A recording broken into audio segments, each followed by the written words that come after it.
kembali kepada prinsip inna lillahi wa inna ilaihi raji'un. Sesungguhnya kami berasal dari Allah dan sesungguhnya kami akan kembali kepada Allah. Bukan ucapannya, tapi penghayatannya yang terpenting dalam kehidupan. Kalau ini yang jadi basis kehidupan, rasa takut tidak perlu ada dalam hidup ini. Walaupun kekurangan harta, kekurangan buah-buahan, kena musibah lapar, tidak perlu ada rasa takut. Kenapa? Kita sadar segalanya datang dari Allah, akan kembali menghadap Allah. Kalau kita punya jabatan tinggi, tidak takut diberhentikan, tidak takut pensiun. Kenapa? Sadar. Dulu pun waktu saya lahir ke dunia, saya nggak bawa jabatan apa-apa. Kalau sekarang harus pensiun atau diberhentikan, inna lillah wa inna ilaihi raji'un. Terlahir pun ke alam ini, tidak ada saya menyandang pangkat. Kan tidak ada bayi lahir di pundaknya lalu jadi kopral. Tidak ada.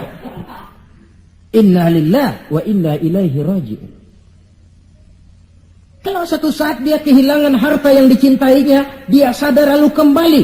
Dulu pun ketika lahir ke alam ini, tidak ada harta yang saya bawa, telanjang saya lahir ke alam ini.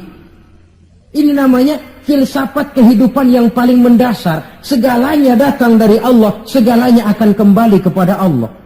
Tanpa kesadaran ke arah itu, boleh jadi perasaan takut akan merajai hati kita.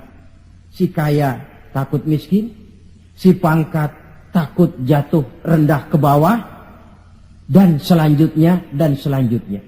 Tapi orang yang sadar segalanya datang dari Allah, segalanya akan kembali kepada Allah, apa yang perlu dirisaukan? Apa yang perlu ditakutkan? Karena basis kehidupannya, dia pasrah. Segala yang saya punya, segala yang saya miliki dalam kehidupan ini, cuma titipan dari Allah. Kembali semuanya menghadap kepada Allah. Ma'asyiral muslimin rahimakumullah. Itulah sebabnya seorang muslim setiap mendapat musibah, dia harus mengucapkan inna lillah wa inna ilaihi raji'un. Jangan macam kita ini inna lillahinya kalau ada orang mati saja. Sampai dulu dalam satu pengajian, seorang kiai tanya santrinya, kemana si fulan tidak datang?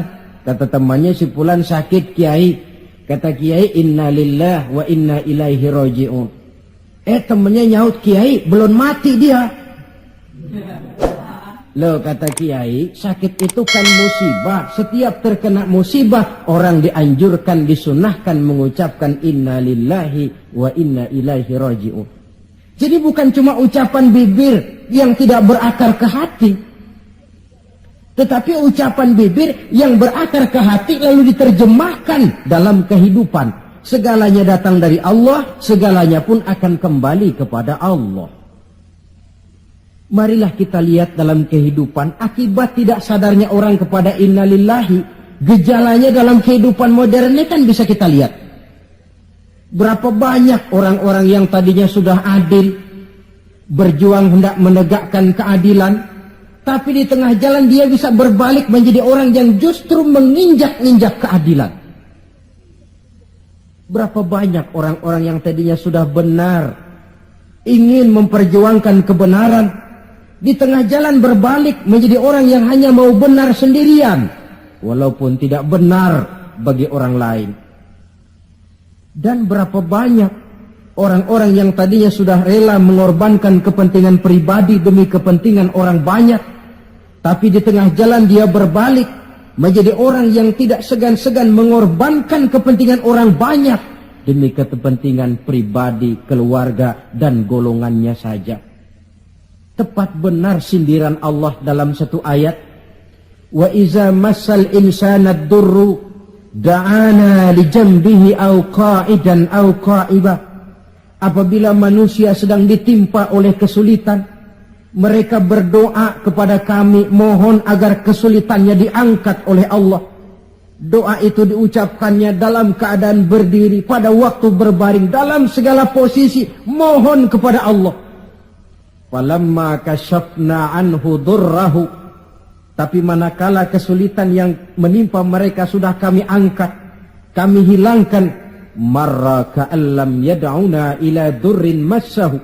Mereka berjalan dengan sombongnya, seolah-olah belum pernah minta tolong kepada kami sebelumnya. Ini gejala manusia sekarang. Kalau kepepet, ya Allah. Dihantam banjir, Allah. Ada kebakaran, Allah. Kena bumi gempa, Allah. Dalam keadaan normal, Allah pun dicampakkan dalam kehidupannya. Na'udzubillah, summa na'udzubillah.